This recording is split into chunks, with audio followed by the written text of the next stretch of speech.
தேவனுடைய பிள்ளையே, கிடைத்தது என்கிற வார்த்தை உள்ள வசனங்களை அறிக்கை செய்வோமாக. நோவாவுக்கோ கர்த்தருடைய கண்களில் கிருபை கிடைத்தது. ஆதியாகமம் 6:8. அப்பொழுது கர்த்தர் மோசேயை நோக்கி, நீ சொன்ன இந்த வார்த்தையின்படியே செய்வேன். என் கண்களில் உனக்கு கிருபை கிடைத்தது. உன்னை பேர் சொல்லி அழைத்து அறிந்திருக்கிறேன் என்றார்.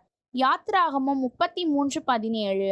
உனக்கு வீடு கட்டுவேன் என்று இஸ்ரவேலின் தேவனாகிய சேனைகளின் கர்த்தராய் இருக்கிற நீர் உமது அடியானின் செவிக்கு வெளிப்படுத்தினீர்.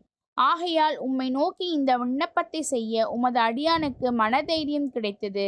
2 சாமுவேல் 7:27. அப்பொழுது ராஜாத்தி ஆகிய எஸ்தர் பிரதியுத்தரமாக, ராஜாவே, உம்முடைய கண்களில் எனக்கு கிருபை கிடைத்தது. ராஜாவுக்கு சித்தமாயிருந்தால் என் வேண்டுதலுக்கு என் ஜீவனும் என் மன்றாட்டுக்கு என் ஜனங்களும் எனக்கு கட்டளையிடப்படுவதாக.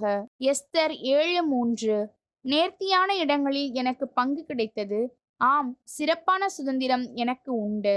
சங்கீதம் 16:6.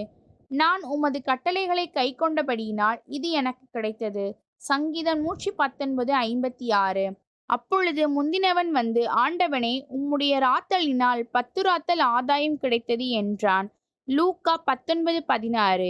அன்றியும் உலகத்தை சுதந்தரிப்பான் என்கிற வாக்குத்தத்தம் ஆபிரகாமுக்காவது அவன் சந்ததிக்காவது நியாயப்பிரமாணத்தினால் கிடையாமல் விசுவாசத்தினால் வருகிற நீதியினால் கிடைத்தது. ரோமர் 4:13.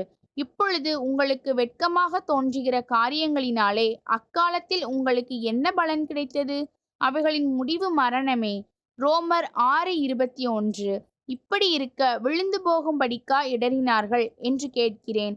அப்படியல்லவே, அவர்களுக்குள்ளே வைராக்கியத்தை எழுப்பத்தக்கதாக அவர்களுடைய தவறுதலினாலே புறஜாதிகளுக்கு இரட்சிப்பு கிடைத்தது. ரோமர் 11:11.